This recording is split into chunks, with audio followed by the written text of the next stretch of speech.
guys, my name is Crystal and welcome to my YouTube channel. Alexa, what's the time please? The time is 10:05 AM. Right, so I've been waiting for the gas engineer.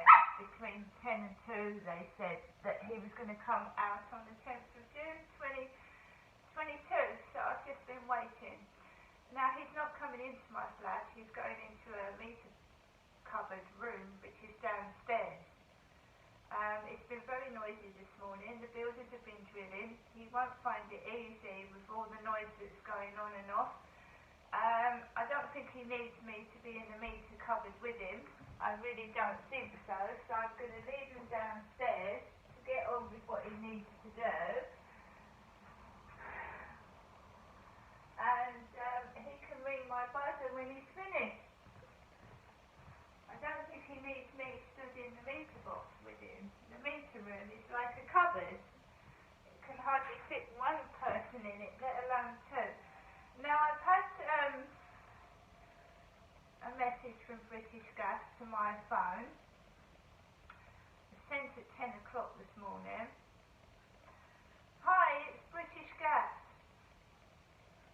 Just a quick reminder that you have a smart meter appointment at ME1 between 10 and 2 p.m.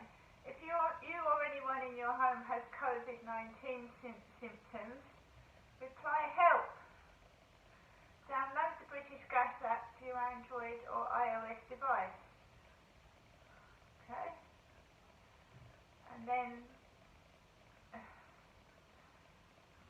to make the appointment go as smoothly as possible, please remove anything that might stop the engineer gaining access to your meters, like shoes. So I don't think there's any shoes in the meter cupboard, I hope not. So I've got my keys to take him to the cupboard with. But there's no gas meter in my flat. At Lansdowne Court, the meters were in a cupboard. And the last time I had an engineer out to change my electric over to a smart meter, basically he stayed in my flat for quite a long time and was messing around with my plugs and stuff. So it's downstairs in a cupboard. I don't think there's any need for him to come into my flat at all. I don't know. So we'll take it from there. I have got the British Gas Smart app. I downloaded it off Google Play. So I've had a look in that, and it's because I'm having to top up my electric meter so much now, it's unbelievable. There's hardly any money left over to get anything with. Alexa, can you put LBC radio on? LBC London from Global Player.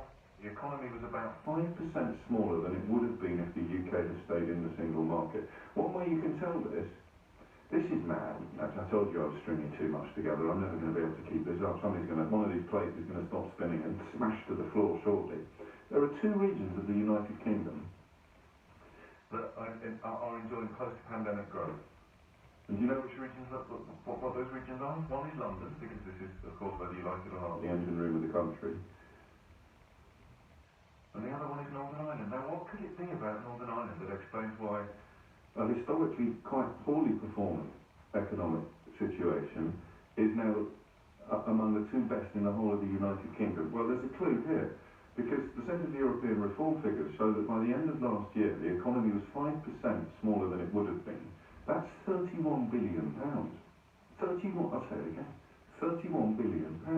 So what have we got there? We've got three stories, all of which have appeared in the last 24 hours, which show that the Prime Minister that gets all the big calls right, the government that is, moving effortlessly from unparalleled triumph to unparalleled triumph, 31, Keith, get the abacus out of you, 31 plus 11 plus 5, 4, plus 4, that was close, 31 plus 11 plus 4 billion pounds is... Don't say it in my ear, kid. People will hear. I'm pretending not to be able to add. I can have 31 and 4 and 11, mate. It's 11 to 12, isn't it? Everybody knows that. That is, by my reckoning, I have a degree from the London School of Economics, you know, but not in maths. That is £46 billion. That's a 24-hour news cycle.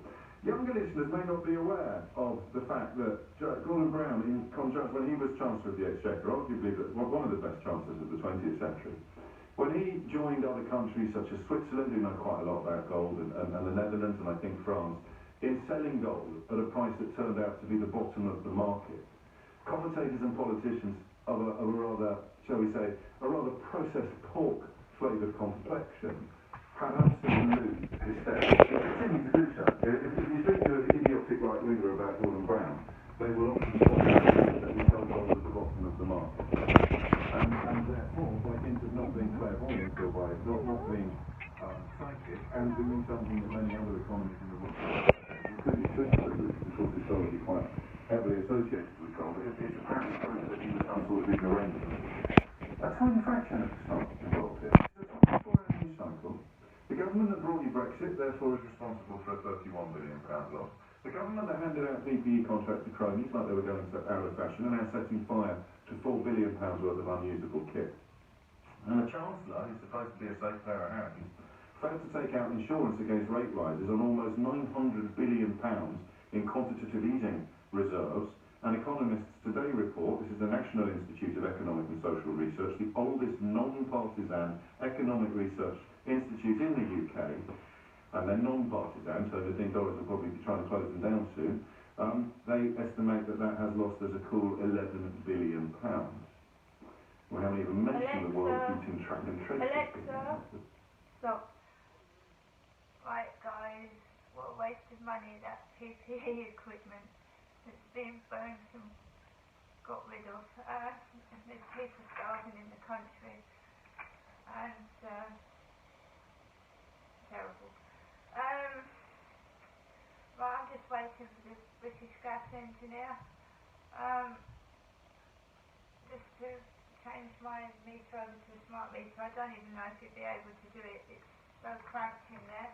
If not, I should just have to pay back the debt.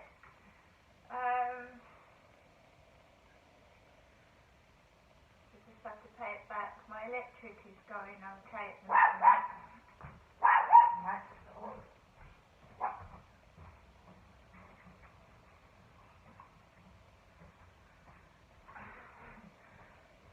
Right, so I'm going to get on with the rest of my day. I mean, if he comes out at 2 o'clock, I have got lunch, basically. And my lunch today is a chicken tikka slice with some baked beans. I don't want to keep spending money I haven't got on absolute rubbish and crap. And there you go.